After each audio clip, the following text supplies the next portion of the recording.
You are listening to Something Rather Than Nothing.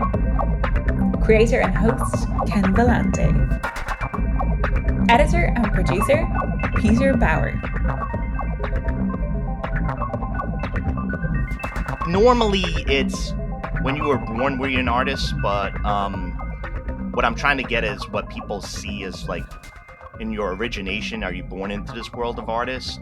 As an artist, it's an identity question. So I usually try to get at like how you see yourself as an artist, or when you saw yourself as an artist. I think, there's different stages. So when did I identify as an artist? Probably in junior high school. I mean, my students always ask me, how did you know you wanted to study art? I'm all like gothed out. I'm like, really? What was I going to go study, like accounting? Like it just was like an obvious choice. There wasn't like a decision to be made. But like as a kid, I remember the first time that I thought I was an artist is, remember Highlights magazine? Sure do. And you remember in the back, they used to have like activities that you could do, like art projects. Sure and I do. always thought I wanted them to be like, I'm like, I want to sculpt, I want to use clay. I don't want to cut out. I just thought they were so not challenging enough for me as a young, like, I'm like, no, Yeah. I really want to make something. Like, I think so obviously from an early age, I had a propensity for such thinking and also being a double Virgo, criticizing when it didn't live up to my expectations. Yeah, it's that instinct that Highlights did not well, it prompted you to search for more. Hey everybody, we're talking with Pam Valfer. I'm so excited to be talking with Pam. We're reaching her from California. Very talented, multidisciplinary artist. She is the band Kitty Craft. She does art. She teaches art. She's a union rep. We got a whole bunch of stuff to talk about, Pam, and just wanted to welcome you onto Something Rather Than Nothing. Well, thank you, Ken. Thank you for having me, and I appreciate your your introduction. Thank you. Yeah. So it's definitely great to have you. And one of the things in art I become fascinated with are folks like yourself who kind of live art and kind of transform and move through art and create and use your mind in different ways. And I think we're going to get into talking about space and time and sound and disruption.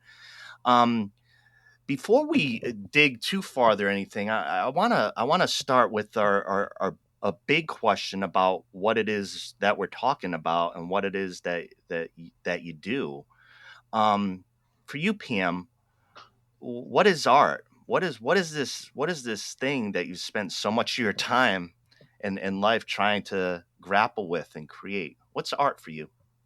Well, are you asking what is art for me personally, or what do I think about art philosophically in a I'd like broader to know what sense? art is for you personally. I mean, in a way, my answer is somewhat similar in that I think art is not a static idea. So depending, like historically, art has been um, representative of a culture in different ways. Like the way art operates today is very different than the Renaissance, and the ideals of art today are very different than the Renaissance, perhaps. So I think it's a mirror of its time, and I think my art is a mirror of myself, my internal state, my time. So art has definitely shifted and changed throughout the years for me, for sure. Um, Yeah. I've gone through many stages: visual art, doing music. At What is art? I Well, mean, when you're students, you get students coming into the class, right? right. They've taken an art class, and you work hard, and you live this, and you're trying to. For many of them, you might be bringing them along or introducing them to it. Mm, What is it that you wish to convey to them mm. about art? When they've gone through your course, they'd be like, all right, here's what I tried to do, and here's what she was teaching me, and here's what I did. Like, what's that process? Well, that's interesting because I feel like the older I've gotten, the all parts of me have kind of there's a synergy between me as an artist, me as a teacher, me as a person in the world. Like all those things don't feel like disparate. So I see my teaching as an offshoot of being an artist, and uh, the reason that I work at a community college in particular is I feel like first of all, I love the dialogues I have with my students there. It's just it's far more well-rounded. And I've worked at both art colleges and different colleges, but I really appreciate working at a community college. And I feel like teaching art can be a very politically subversive act. And let me explain that. I Yeah, think that in teaching people to deconstruct what's in front of them, even through just like learning how to draw, a cup, you're deconstructing something. You're looking at it long enough to look at pieces of it and question pieces of it. And I've noticed that as I teach a drawing class in particular, um, I've asked students, they've come up to me and they're like, I do this run every day, and now I notice all these things that I never noticed. And it's just, yeah, to me, that act of slowing down and looking and is so meaningful as a human on the earth. So if these people never make another drawing again or whatever, that's fine by me. I think this is something that can is a great skill set for life, for your own life, for politics, for just any aspect of life. If you can sort of slow down and deconstruct what's in front of you, so in a way, I feel like when I teach that, I'm almost teaching, to to hopefully questioning little humans that go into the world and really break down what's in front of them, yeah, critical thinking. Um, yeah, so that's a big part of my art.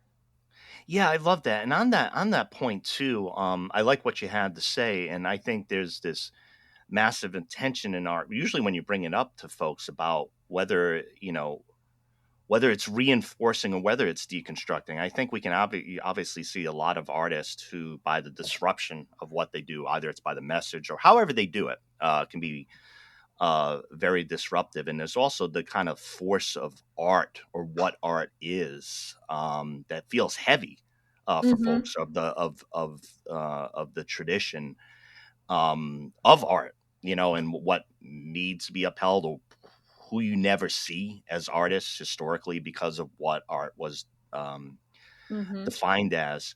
What do you think the role of art is? And I think we've gotten into a bit of your thinking, but what is the role of art? And right now, in 2022 in California, United States, or in the United States, like, what is the role of art? What is it supposed to be doing, you think? Well, you're right. I sort of touched on it earlier. Is that throughout history, and it's always uh, been something different, right? Like, Caravaggio's paintings served a purpose, very specific uh, purpose. In a way, I would say the similar thing would be that it's communicating. I think that might be a thread that um, runs through it all. Caravaggio uh, was hired by the churches to do these epic paintings of scenes out of the Bible, and you have to think about it, like most of the people of that time probably were illiterate, and so they would, to illustrate that into these paintings that were very dramatic, Yeah. to in impose the importance and the strength of God to the common man, so there is an element of communicating, and in the same way, I think it is that way today. Now, I mean, the state that we're in now, where everything is being questioned. So I think art has become overtly political, not that it hasn't been in the past. Yeah. But I think it's particularly having a moment. Do I think like someone who's painting a painting, I think that can be political. Like, I don't think you need to be necessarily doing these immersive political interruptions through art to necessarily make it a political act. I think, if anything, specifically the pandemic, that's when I think it started earlier than that, but I think the pandemic was a time when people really were looking at what they're doing and they're like, why does this matter? Yeah. So if you actively choose to make a painting, you're doing it with a sense of self-awareness of your place in time and what is going on around you. So, I've heard people say there is no non-political art, and I kind of tend to believe that right now. Now, that's not a necessarily something that's going to be forever. It's the pendulum swings, right? And right now, this is where the pendulum is. And I think it's, so it serves a very important socio-cultural, political critique at this moment in time. That's where I think we are at this time. Yeah. Yeah. And I know, I know when, art can appear, as it appears in time. I think what you're talking about is that, at least external to the artist and the piece of art, that in charged times would be like the question of like, hey, you're painting a banana, like shit's going down. There's this sense, and it doesn't mean that that person doing art isn't doing something that's useful or necessary. It's just there's a lot of pressure to be like, particularly folks who are saying this is crucial, what's going on in importance, but everybody has different roles. But I think you're right that people will feel a little bit more of well, I hope they would. Yeah. I hope they would. Yeah. And I think, if someone isn't aware of their place in the conversation, that makes me concerned a little bit. Yeah. No matter what it is, I think as part of being an artist is being self-reflective. I think that's a built-in aspect of it. From looking aesthetically and technically at what you're doing and having self-reflection, to content and meaning having self-reflection. Some lean more to the left, some more to the right on that. But I think if nobody was affected by what's been happening politically and, culturally, I mean, God bless you. You live in a box. Like, I don't know how you couldn't be. Yeah. And it makes me suspect that I would want to unpack with somebody as to how you'd want to understand the outside of it. Yeah, you'd want to understand. You mentioned in the artist statement the phrase politics of space, of kind of dealing with and interrogating politics of space with your art, particularly installation. What's that mean? What's that mean? Well, it means that how I think it's evolved for me, but always the center theme has been like space and its uses or its projected uses. I think one of a critical text that really made a difference for me, it's a fairly common text, but is Simulacrum and Simulation. I think that one, I think it's a fairly common one, but it's really led me to think about how culture is authors space and who authors space, and if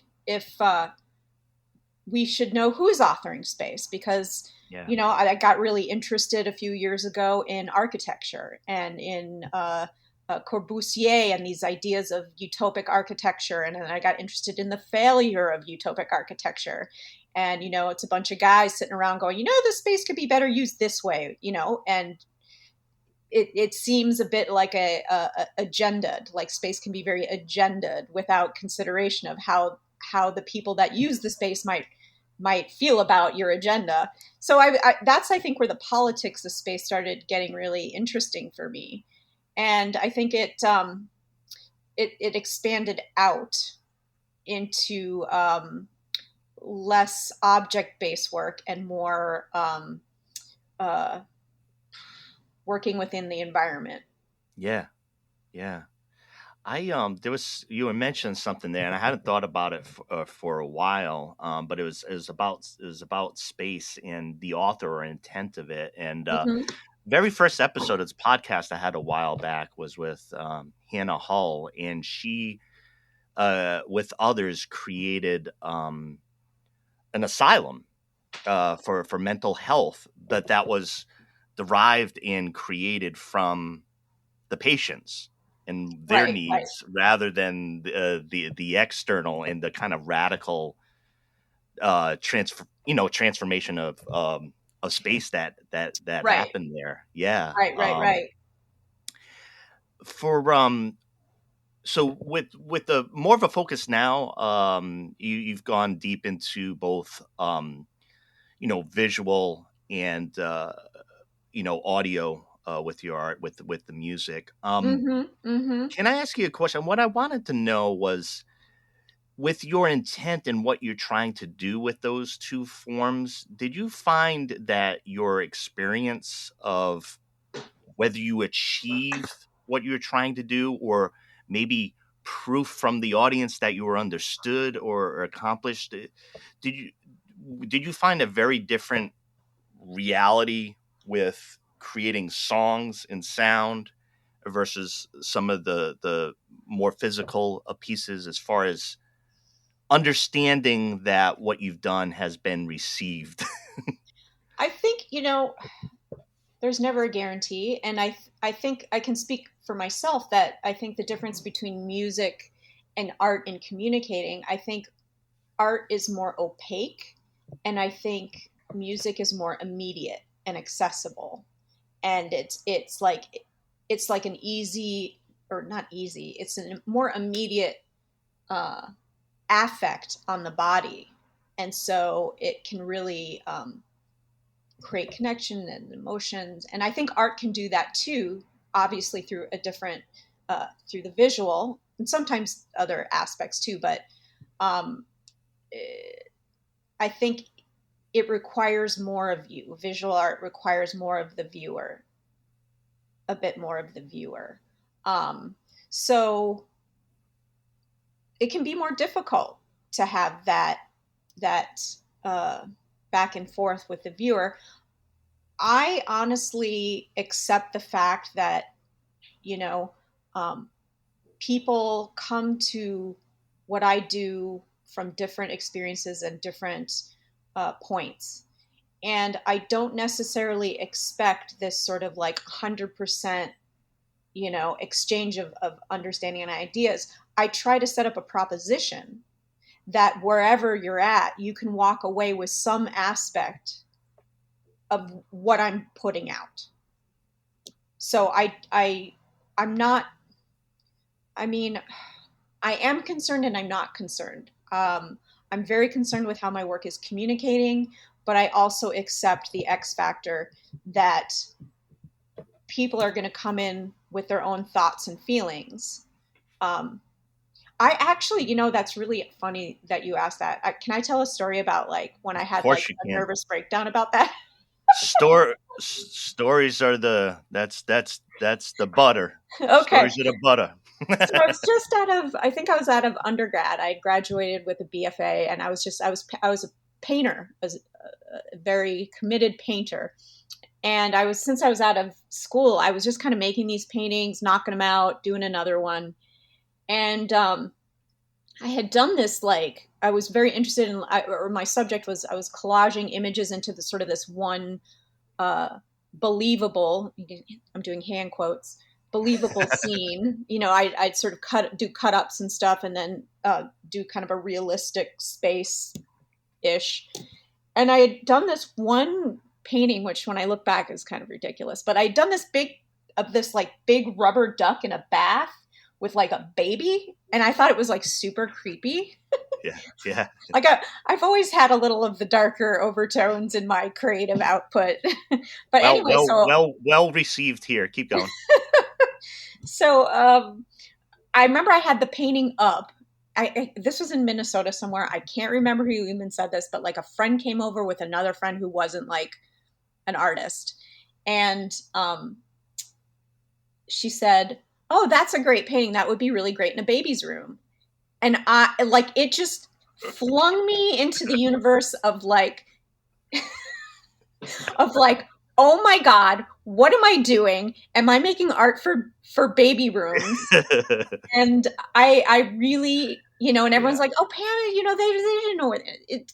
But it's those comments that have had a real deep impact on me. Because then I go, wow, what does that mean? And I really don't push it away as, oh, they don't know my brilliance and what I'm up to. But I really sit with it. I do really sit with it. And I think it's an opportunity to see how things are being received. Yeah. And I think that's a gift. I think that's a gift. And I think people should run towards that and not away from that. Because if your work is being received in a certain way, and it is very different than you intended, then I think that's a moment where you need to sort of take stock and go, okay, well, how am I doing? Yeah. What? And so I think that shifted me into a new direction. And I think that's happened twice in my life as a visual artist, where a comment seemingly benign would happen to me, and I'd be like, holy shit. It would just melt my brain, and I would just, like, my eyes would roll back in my head, and I'd just be like, I just have to sit with this. And, I'm human too. I remember when those comments happened, I was very offended, but the longer I sat with it, it like twisted my brain, and it led me to richer grounds ultimately, I think. Yeah, I love that. It is a tough spot for anybody to hear how something's seen, and sometimes the reactions can be incredible. Sometimes you laugh because, like, oh my gosh, I didn't see it, or sometimes you're like, there's none of that in there, and it could be a fruitful interaction if you get to have it. Like you said, it could be a gift. It can be, it can put you to the onto your next step. I love your mention of Baudrillard and simulacra and simulation, and I think a lot about that. I think a lot about that too. One of the things I wanted to ask you a bit about is something I had mentioned at the beginning, that you teach art at community college, and you also do union work around, like, sticking up for folks who are doing that work, which is really difficult to do. I think generally, the university at college structure is based on a old system, sometimes feeling medieval, and right. worker issues are prominent, and there's the crass necessity of having to live, work, survive as an artist. So, and as your role as an advocate, trying to help people who want to teach get what they deserve, and also the freedom to do it. What is that experience like? Does it help? Does it complicate things? Does it open things up fundamentally as far as your advocacy, your wanting to change things side? Well, I think my greatest gift and my worst quality are the same, which is I do not suffer fools well. And it's been a great like I said, a great thing, and it's been an albatross around my neck. Yeah. I really feel passionate about representing and people who feel that they don't have a voice, and so working with an institution as a union rep is very frustrating. The optimist in me sees it like, change happens like you turn a cruise liner ship where it's like a slow, and I do emphasize slow turn, Yeah. slow bend. Yeah. That's the optimist in me. Yeah. the, Yeah. the pessimist is like, we're all fucked. And Yeah. feeling very what's the word I'm looking for? Feeling very discouraged Yeah. by the red tape and politics of it all, and it's nothing is perfect. I mean, I love the union. It's not perfect, and Yep. that's okay. That's just the way it is. That doesn't mean it should go away like certain groups of people believe it should. You Yeah. know, um, I I I pick my battles wisely, and I always ask myself, is this the hill I'm willing to die on? Yeah. Yeah. Because you Yeah. can't die on every hill.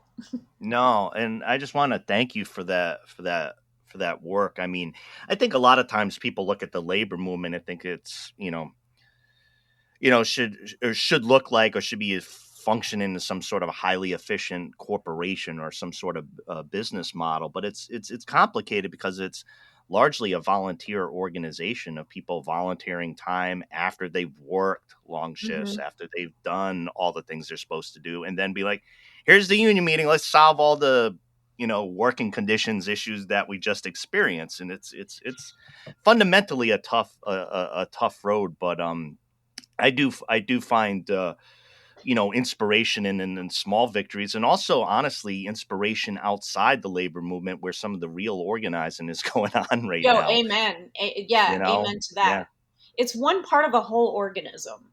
And I think if yeah, you think of it as you're going to put all your chips on that corner of it, I think you're going to be sorely disappointed. I think I think you're really, if you can take what the unions stands for and apply it through your life in other ways, not the uh, organization per se, but what you think the union should stand for. That's, I keep saying synergy. I think like things are really in a good place if you have this synergetic energy to who you are as a person, who you are as a wife, as a husband, as a girlfriend, as a partner, to what you do externally. That's when you're in the pocket to me.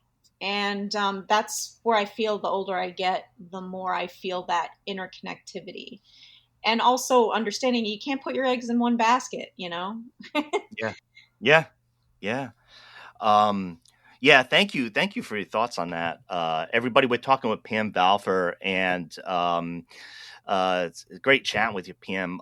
Talking, philosophy, politics, union stuff, art, Baudrillard, birth, embarrassing moments, whatever. um, I wanted to ask you a bit about your incarnation within music and in Kittycraft, and uh, as I mentioned to you, I adore your music.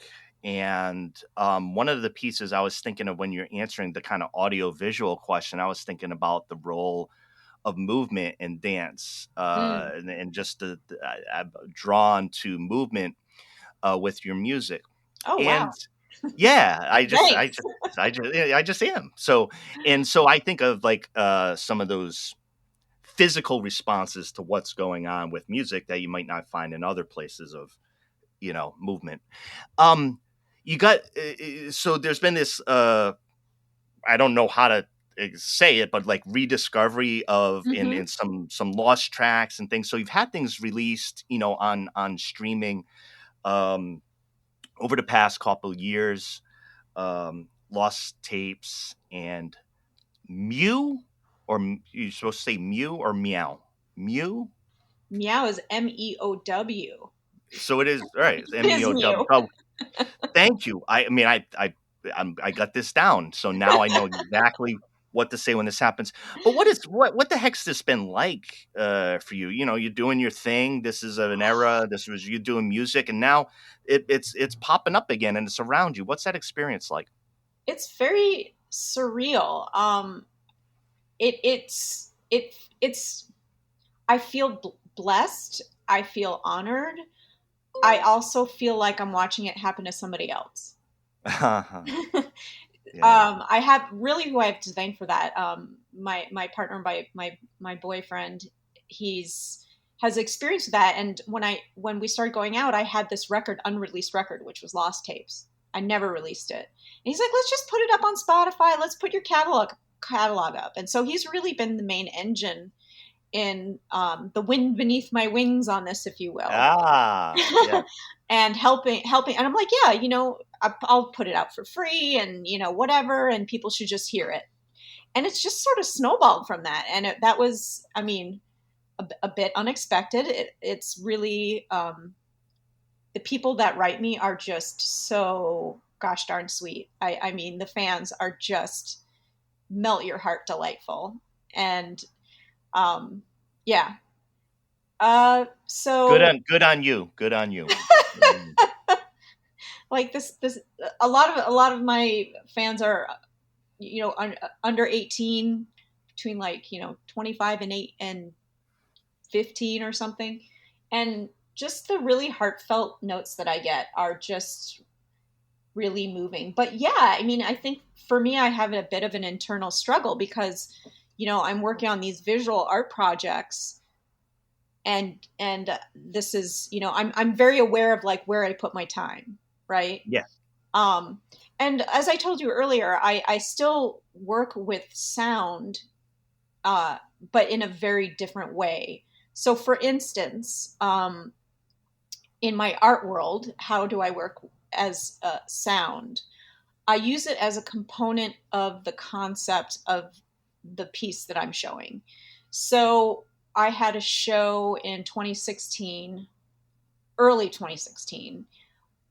Like I said, I was interested in the politics of space. You had mentioned that. And so I did a show where I was interested.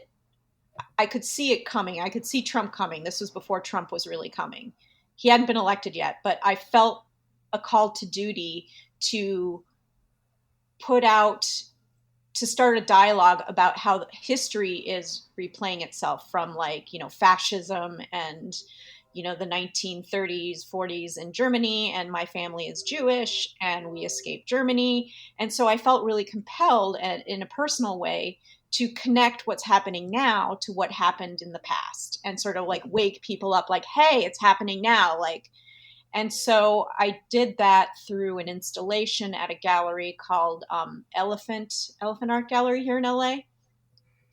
And basically I was researching, I was looking at, Hitler was a failed artist, right? He was also very into architecture, which is interesting. If you look at his watercolors, look at how he paints architecture versus how he paints people. The architecture has this fluidity, almost soul to it. Mm-hmm. And the people look like they're glued in there, really ugly, and just sort of like caricatures. Interesting. Yeah, totally. You could do a whole podcast on that alone. Anyway, I was looking at his art and I was looking at some of his earlier sketchbooks because he kept sketchbooks. So I think early into his fascist fanaticism, he designed furniture, he designed buildings. So what I found in one of his first sketchbooks was he had designed this idea for his first German national art museum. And he had done the blueprint, a sketch drawing of how the footprint would look, and he had the galleries numbered, and then on the side he had which artist would go in which gallery, and then within that picture he also drew a line on how everybody was to walk and in what direction, in what order in that gallery.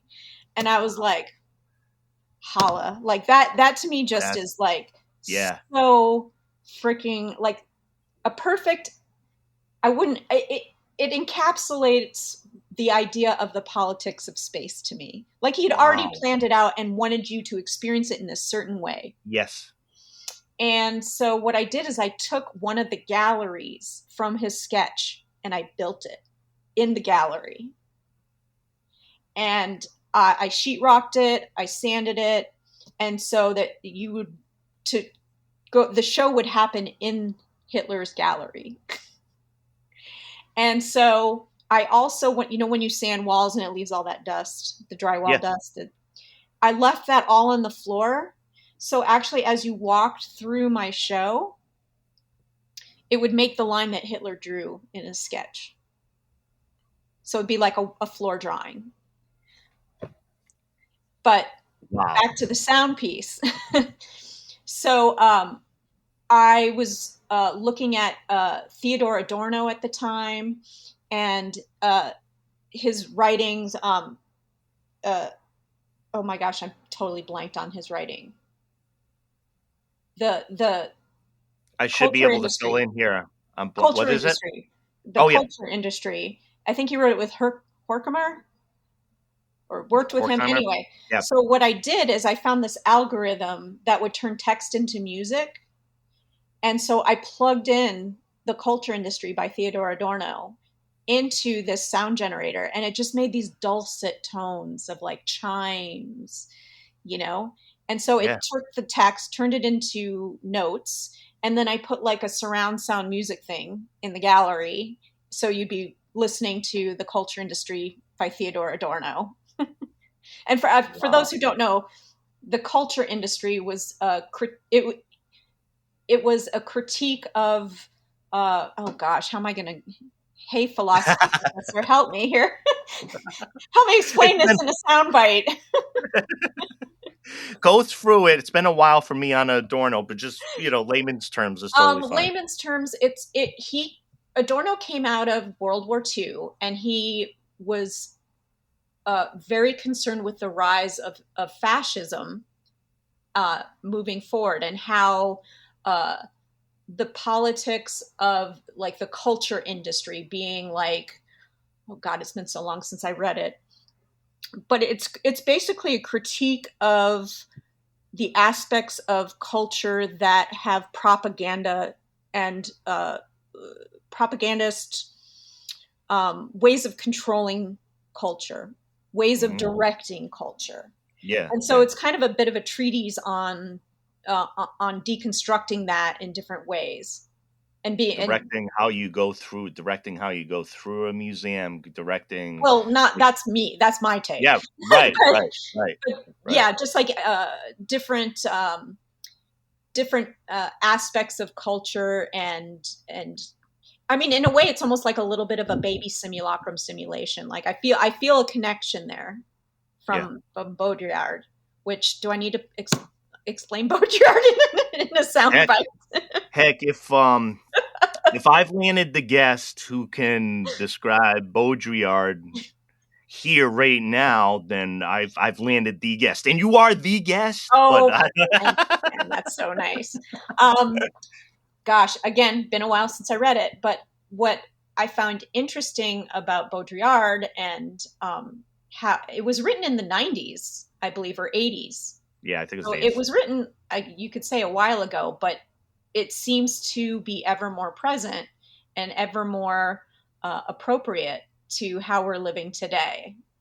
And he talks about simulation, simulacrum. I think, you might have heard it in The Matrix. The brothers that were really into this book.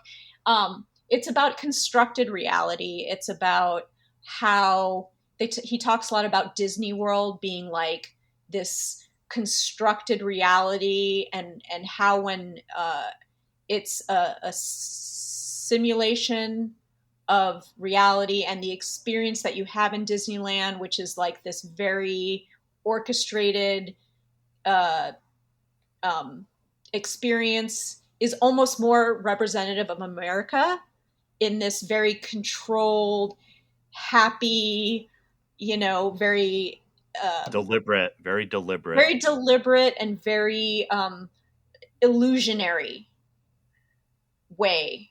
That is more, that experience explains America in a very apt and direct way. So these sort of constructions become real. Yeah. You Am know I what? am I in the ballpark, Mr. Yeah, Philosophy? no, you are, and it's like the what has to do with the person who's participating and how much that becomes the reality that they experience. You know what's strange about the going to Disneyland, which I like for particular reasons for myself, but You like I to when plug I into was that walking, machine, huh, Ken? I it's like free chip to space for a little while. As long And as you know you're doing it.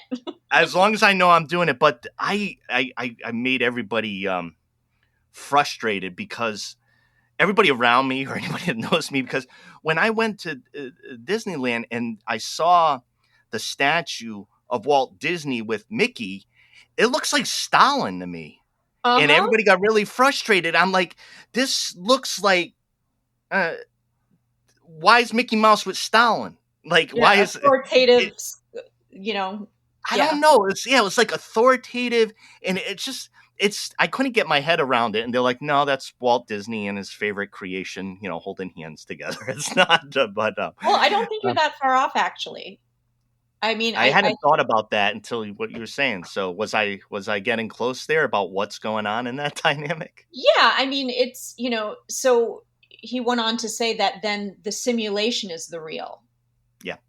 Like that's the real. It's revealing itself. That is the real, it's the illusion is real. And he goes into far more detail that I'm not really capable of articulating at this point about the difference between simulacrum and simulation. But that's politics of space. Yeah.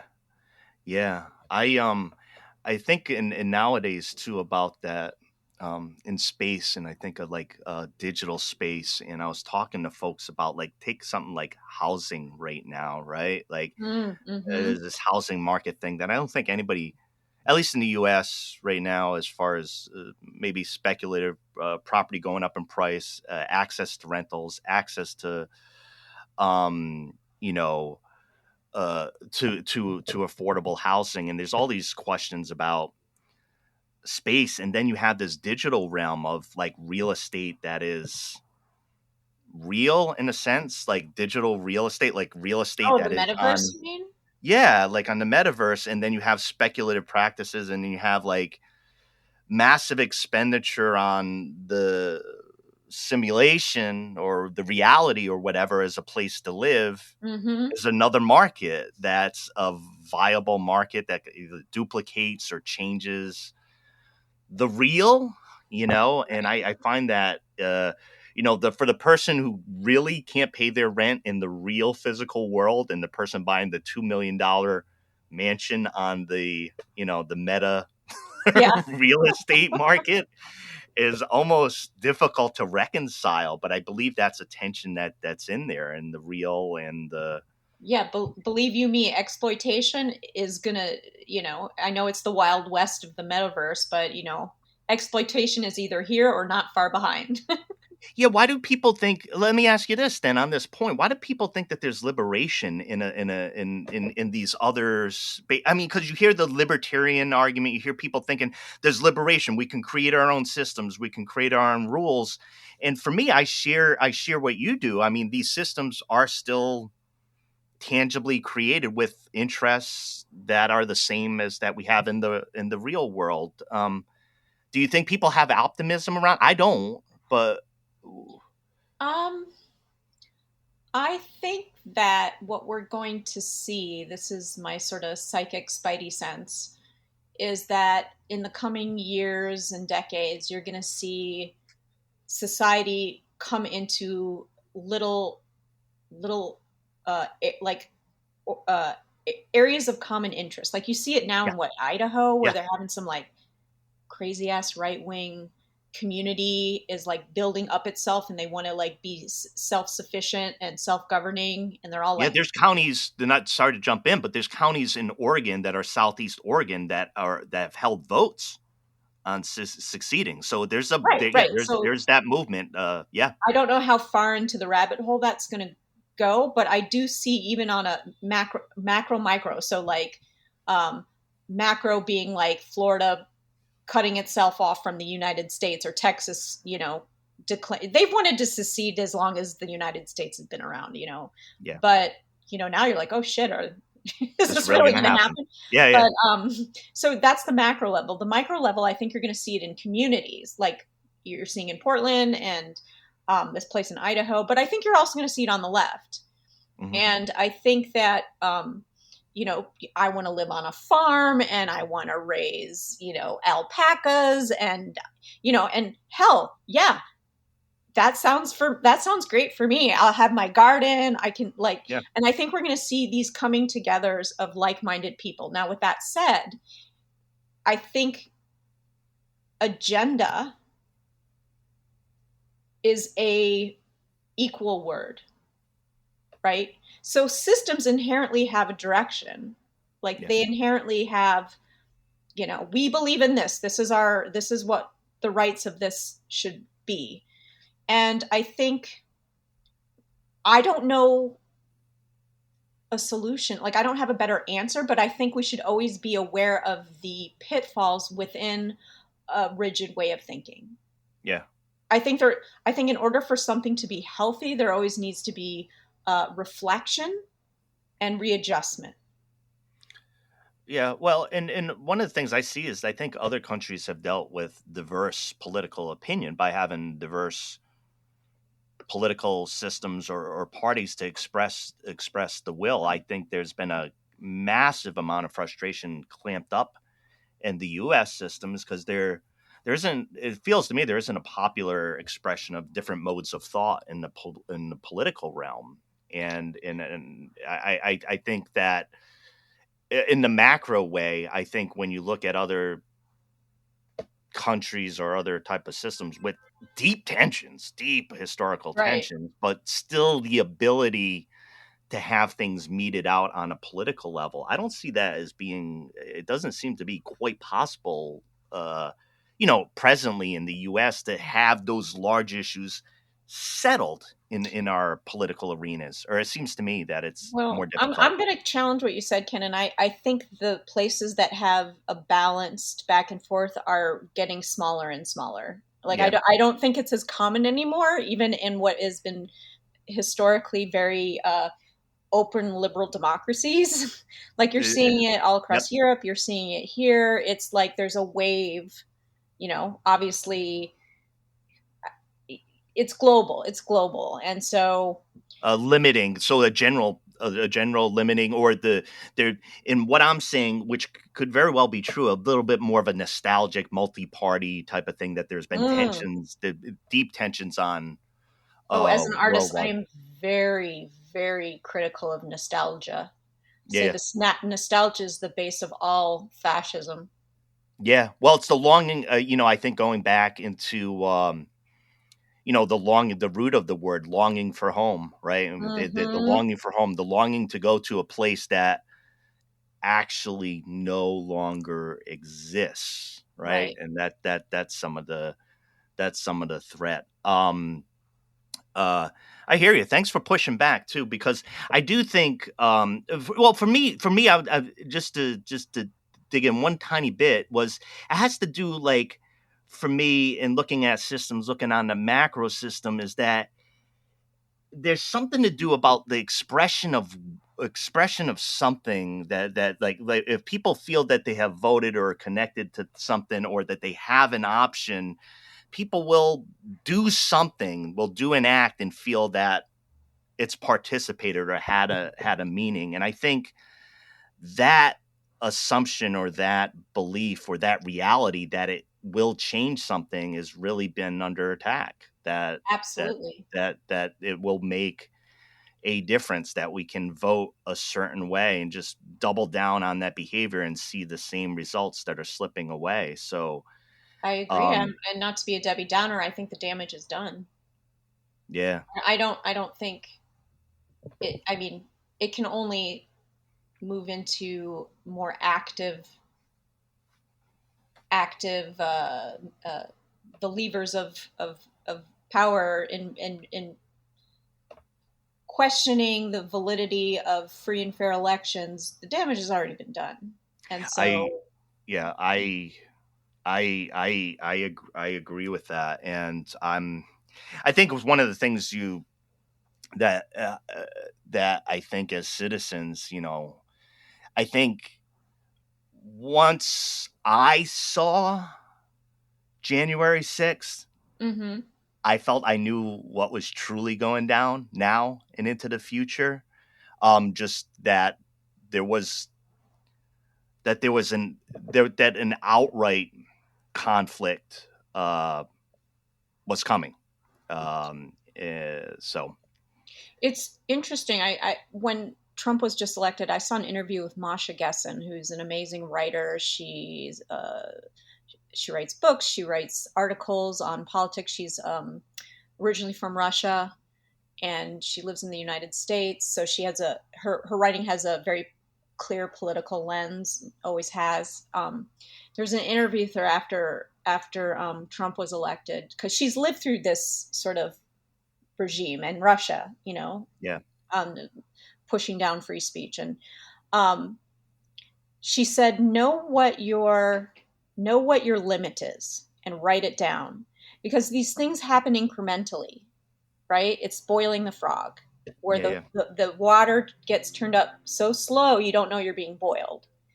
So I had one interesting, that's always been in my mind. And I think when I really started freaking out, and I had been freaking out pretty regularly, but the sign to me, because remember I was interested in architecture and fascism and the science of space, yeah. it was a very unremarkable headline about Trump that he had ordered government buildings to be uh, no longer modernist constructions, and he wanted them to be have more grandeur and historical. I don't remember exactly, but it was Yeah. it was basically right out of Hitler's idea of the theory of ruin, which the theory of ruin with Albrecht Speers and Hitler. Albert Speers was like his architect, if you will, and would bring things to the table. They'd collaborate on stuff, but his main thing was this notion that a culture and a nation's strength can be perceived through their materials and their ruins and architecture. And so, like, that's why Hitler was like obsessed with like the Roman ruins and the Greek ruins, because they had this real, timelessness about it. So it was the theory of ruin was very much against modern building techniques, modern materials, but in favor of like granite and things that withstand the test of time.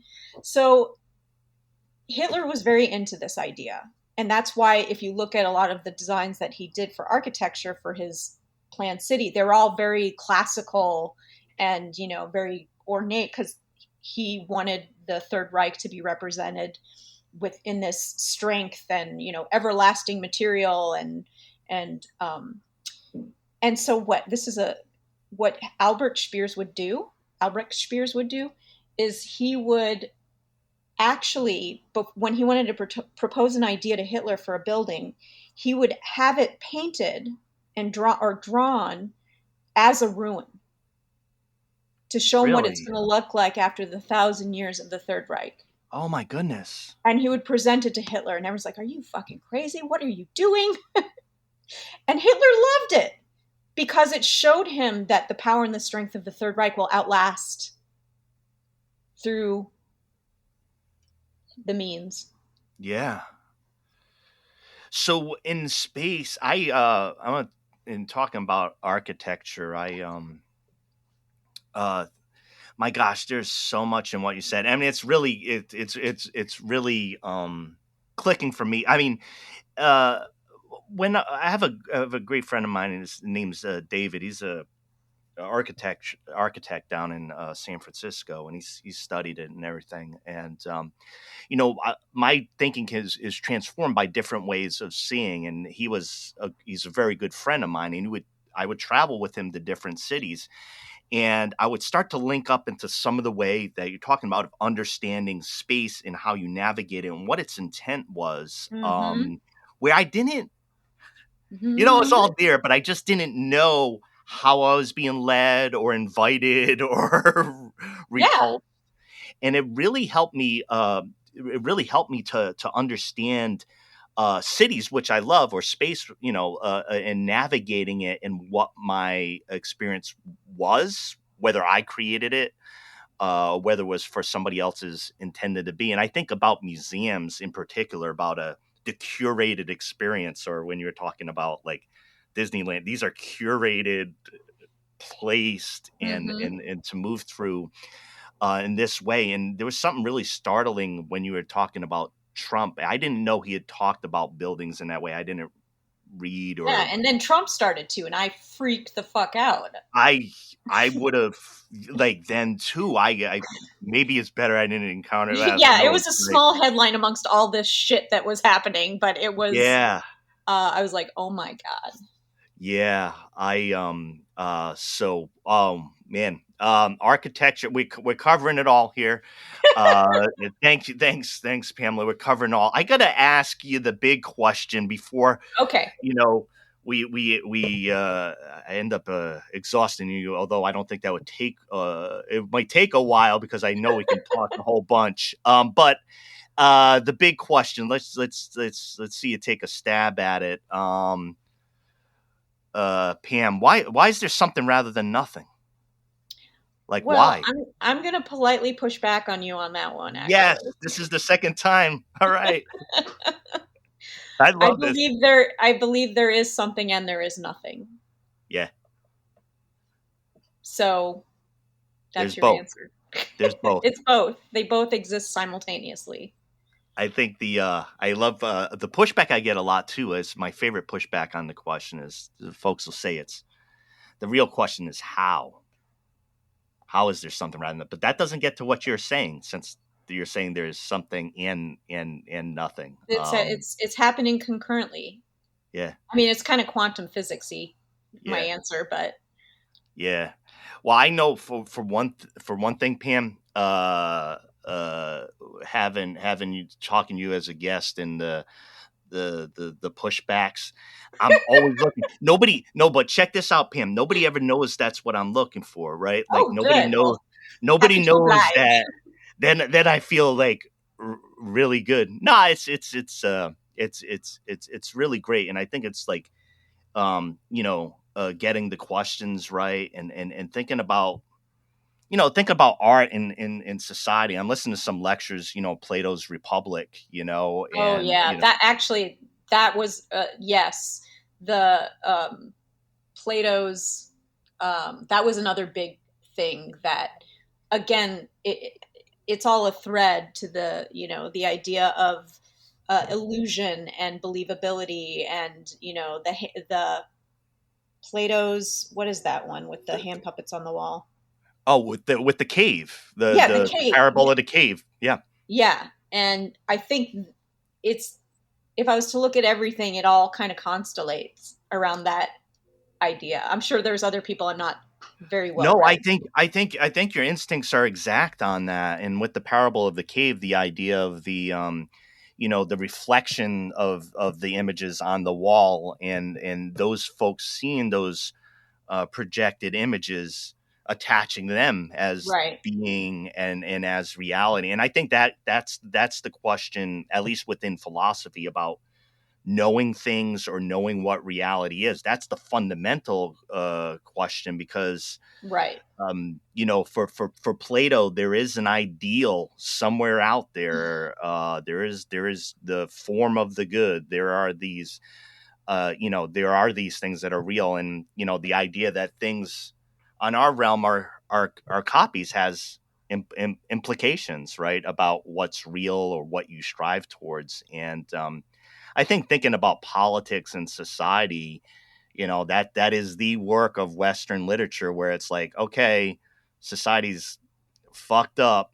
They killed Socrates. This is not the most erudite rendition of the Republic, but Athens fucked up. They killed Socrates. Socrates was a really smart guy who was doing the right thing. How the hell we create a state that doesn't kill somebody like Socrates, because he's pretty cool. So that's the Republic for me. So, but yeah, just thinking about in thought, politics and systems and the role of art, which was prominent in the Republic. What should art be? Art should depict the gods behaving in a useful and good way, which doesn't sound that much fun. So I mean, there's as many writers debating that topic as you could, Heidegger and Kant and the nature of reality, the nature of aesthetic experience. Yeah. And oh my goodness. Well, we have I think sometime in the future, Pam, we're gonna have to kind of try to give another talk go about at my music. Well, no, not the music. Well, I adore the music. It's not that. About what we're trying to do, looking at the history of thought and trying to, to use some great thinkers to try to crack into things. But I just wanted to let you know, Pam, I just really enjoy talking to you. And one of the I'll mention a couple hinky things just to reveal like it all out there. I think that even something about like talking about Hitler and like having a conversation like what was this guy doing? What was that mind working like? It's super important. But I think a lot of people don't want to, go into that area and see deeply what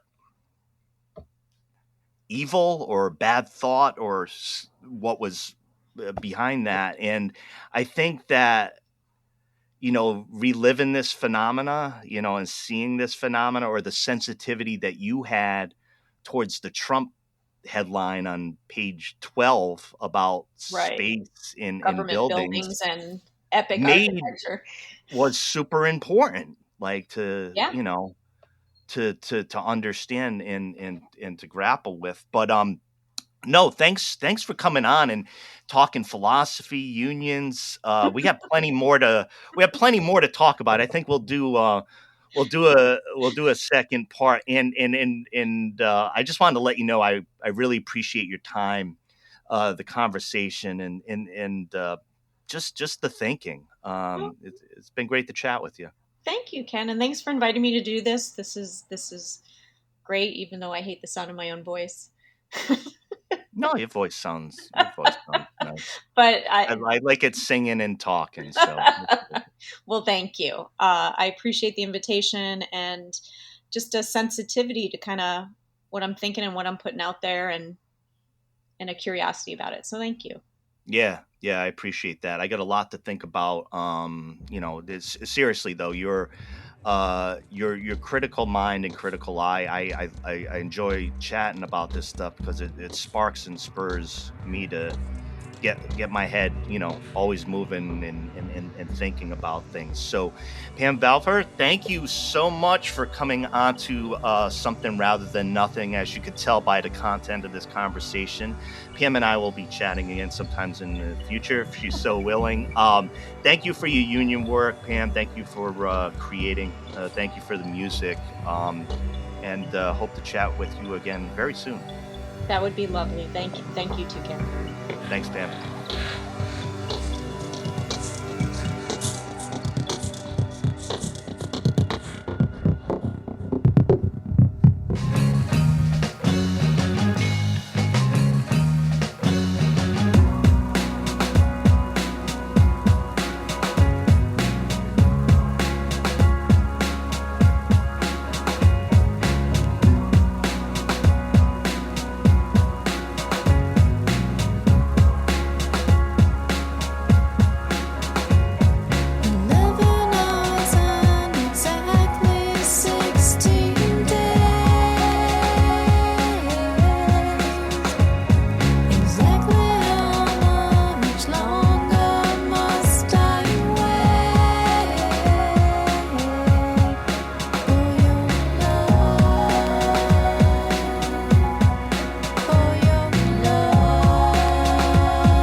It's just about the amount that I can take. It's a minute by minute, a minute by minute, a minute by minute, a minute by minute game. It's your game. It's a minute by minute, a minute by minute, a minute by minute, a minute by minute game. It's your It's a minute by minute, a minute by minute, a minute by minute, a minute by minute game.